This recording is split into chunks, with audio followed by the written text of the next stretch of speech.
আমাদের প্রত্যেকের দেখা উচিত পরের বছর।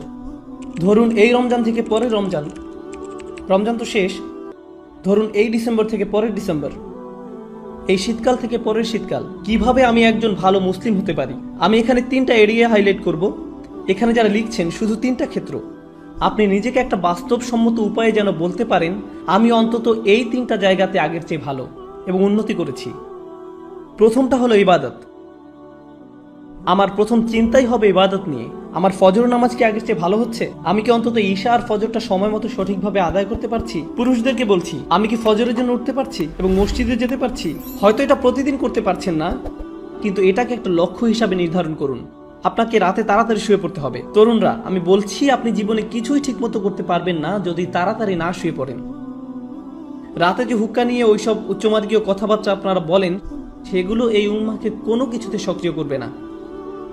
আমি বলছি ওই সমস্ত গম্ভীর আলোচনা, ভালো ভালো কথা, তারপর আপনারা সকাল 10টায় ঘুম থেকে উঠে ফজর পড়ছেন।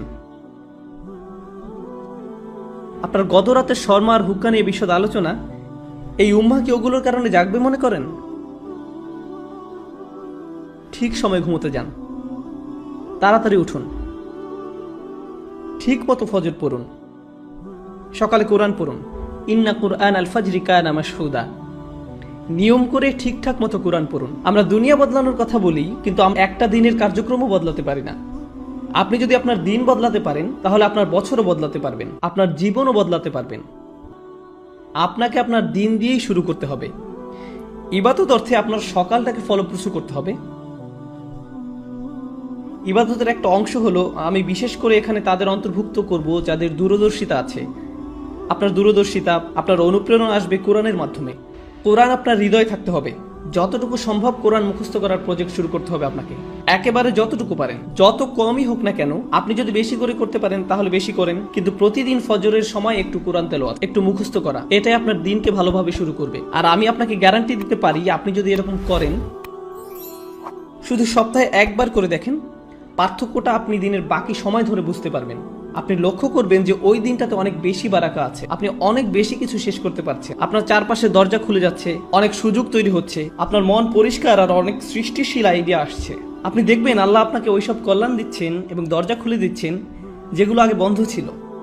কাজেই প্রথমটা, কতগুলো এরিয়া আমি যেন বলেছি? 3টা এরিয়া। প্রথমটা হলো ইবাদত। এটাই প্রথম এরিয়া যেটাতে আমি আরো ভালো করতে যাচ্ছি। দ্বিতীয় এরিয়া, যেটার জন্য সত্যি আপনাকে ভালোভাবে খাটতে হবে, এটার ব্যাপারে মাথা ব্যথা থাকতে হবে, সেটা হলো শিক্ষা, জ্ঞান। কিভাবে আমি এই এরিয়াতে আমার জ্ঞান বাড়াবো? আমি জ্ঞানকে ইবাদত থেকে আলাদা করে দেখি, কারণ কিছু কিছু মানুষ জ্ঞান অর্জনের উপর এত বেশি ফোকাস করে যে তাদের ইবাদতের অবস্থা হয় খুবই শোচনীয়। তারা ইবাদত করে না, তাদের ধারণা তাদের জ্ঞান ইবাদতের শূন্যস্থান পূরণ করে দিবে। তারা অনেক তাফসির পড়ে, অনেক তাজউইদ জানে, কিন্তু তারা এমনকি তাদের সালাতেও কোনো মনোযোগই দেয় না। তাহলে সেই জ্ঞান আছে কিসের জন্য?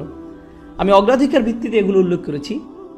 প্রথমটা ইবাদত, দ্বিতীয়টা জ্ঞান। আমি বলছি না যে আপনারা আলেম হন এবং শরীয়তের উপরে ডিগ্রি নিন। যারা করছেন তাদেরকে অভিনন্দন জানাই। আমি এখানে সবার কথা বলছি। এখানে সবাই মুফতি বা আলেম নাও হতে পারেন, কিন্তু আপনাকে শিক্ষিত মুসলিম হতে হবে। আপনার ইসলামের উপর অন্তত প্রাথমিক পর্যায়ের বিদ্যা থাকতে হবে। আমি এখানে সবার কথা বলছি।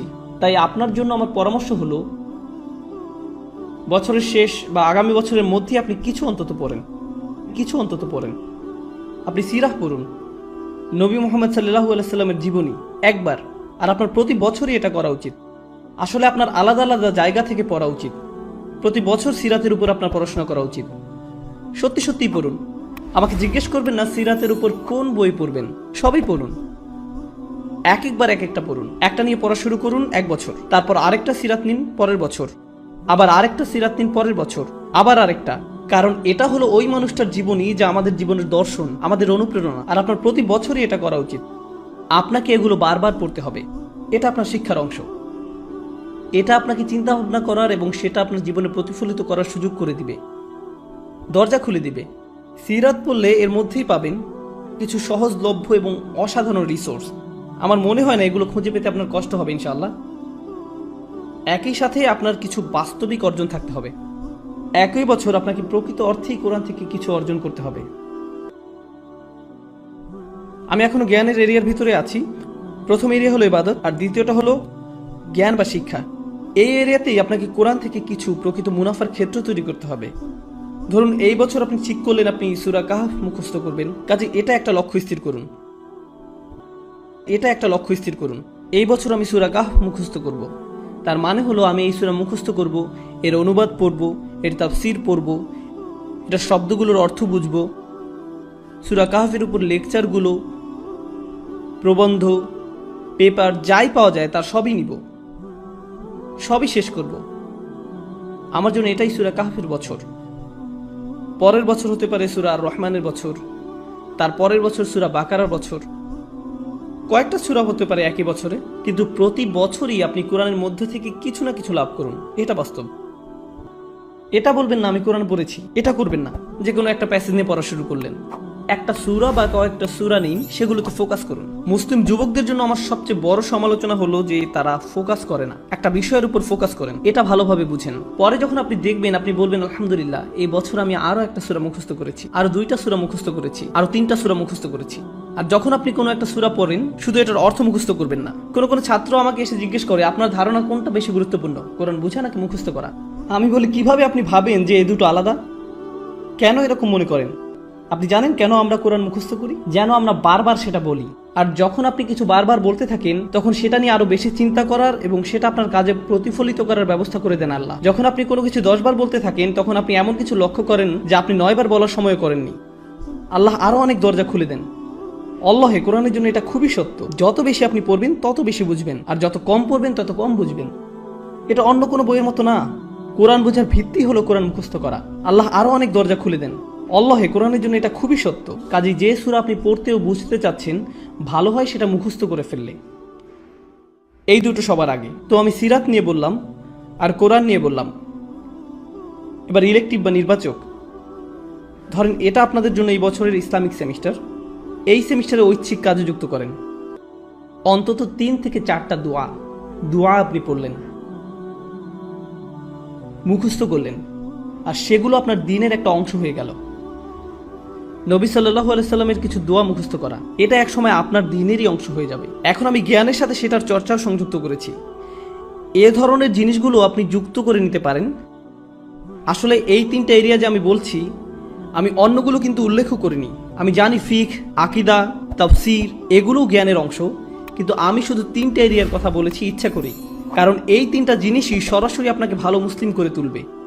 সাথে সাথে এগুলোর একটা কার্যকরী প্রভাব আপনার উপর পড়বে। আপনার সালাত আগের চেয়ে আরো বেশি ভালো হবে, কারণ আপনি যে কোরআন পড়ছেন সেটা আপনি এখন বুঝেন। নবী সাল্লাল্লাহু আলাইহি সাল্লামের জন্য আপনার ভালোবাসা বাড়ছে, কারণ আপনি তার জীবনী প্রতি বছর পড়ছেন।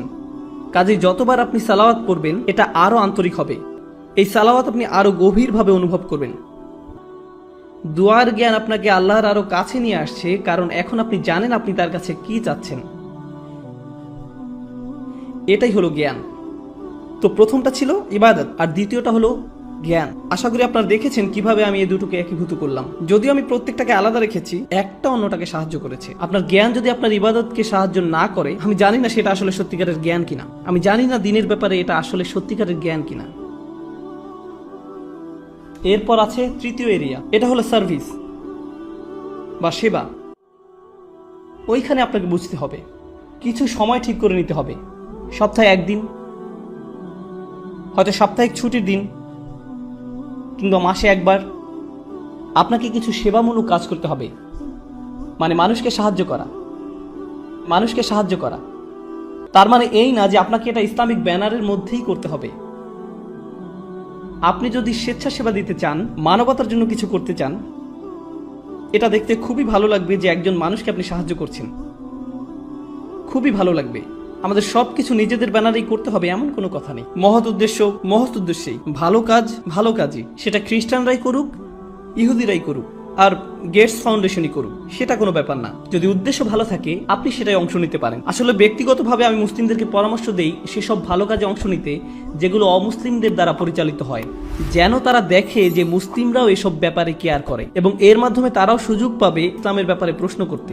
এটা তাদের একটা সুযোগ দেয়। কাজী স্বেচ্ছাসেবা দিন, সাহায্য করুন, এমন কিছুর অংশ হন যেটা আপনার মনপ্রাণে ভালো লাগে।